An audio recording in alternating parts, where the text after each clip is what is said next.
ಶ್ರೀ ವೃಷಭನಾಥರ ಕಥೆ ಸಂಕ್ಷಿಪ್ತವಾಗಿ. ಅನೇಕ ಯುಗಗಳ ಹಿಂದೆ ಭುವನದಲ್ಲಿ ಧರ್ಮ, ನೀತಿ, ಸತ್ಯಗಳ ಜ್ಯೋತಿ ಮಂದವಾಗಿದ್ದ ಕಾಲದಲ್ಲಿ ರಾಜ ವೃಷಸೇನ ವೃಷಭನಾಥ ಮಹಾಭಗೀರಥ ಪ್ರಯತ್ನದಿಂದ ಜನರಿಗೆ ಮಾರ್ಗದರ್ಶನ ನೀಡಲು ಅವತಾರ ಪಡೆದರು. ಅವರನ್ನು ಆದಿನಾಥ ಎಂದು ಕರೆಯಲ್ಪಡುತ್ತದೆ, ಏಕೆಂದರೆ ಅವರು ಮಾನವಕುಲಕ್ಕೆ ಆದಿ ಮಾರ್ಗದರ್ಶಕರಾದ ವರು.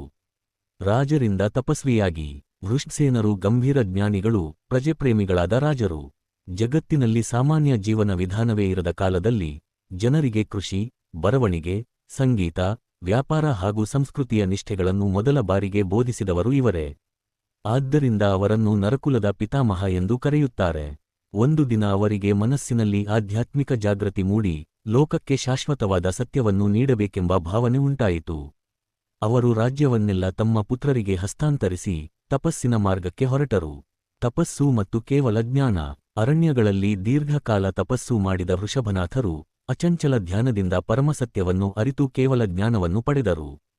ಆ ಕ್ಷಣದಲ್ಲಿ ಅವರು ತೀರ್ಥಂಕರರಾಗಿ ಅನೇಕ ಜೀವಿಗಳಿಗೆ ಮೋಕ್ಷಮಾರ್ಗ ತೋರಿಸುವ ಬೆಳಕಾದರು. ಧರ್ಮೋಪದೇಶ ಮತ್ತು ಕರುಣೆ. ಅವರು ಅಹಿಂಸೆ, ಸತ್ಯ, ದಯೆ, ಬ್ರಹ್ಮಚರ್ಯ, ಅಪರಿಗ್ರಹಗಳ ಮೌಲ್ಯಗಳನ್ನು ಬೋಧಿಸಿದರು. ಅವರ ವಚನಗಳು ಜಗತ್ತಿನ ಎಲ್ಲೆಡೆ ಹರಡಿ ಲಕ್ಷಾಂತರ ಜೀವಿಗಳಿಗೆ ಶಾಂತಿ ನೀಡಿದವು. ಅವರ ಉಪದೇಶದ ಮೂಲಕ ಜನರು ಮೊಟ್ಟ ಮೊದಲ ಬಾರಿಗೆ ಧರ್ಮದ ಮೌಲ್ಯ, ಶಾಂತಿಯ ಅದ್ಭುತ ಶಕ್ತಿಯನ್ನು ಅರಿತುಕೊಂಡರು. ಮೋಕ್ಷ ಪ್ರಾಪ್ತಿ.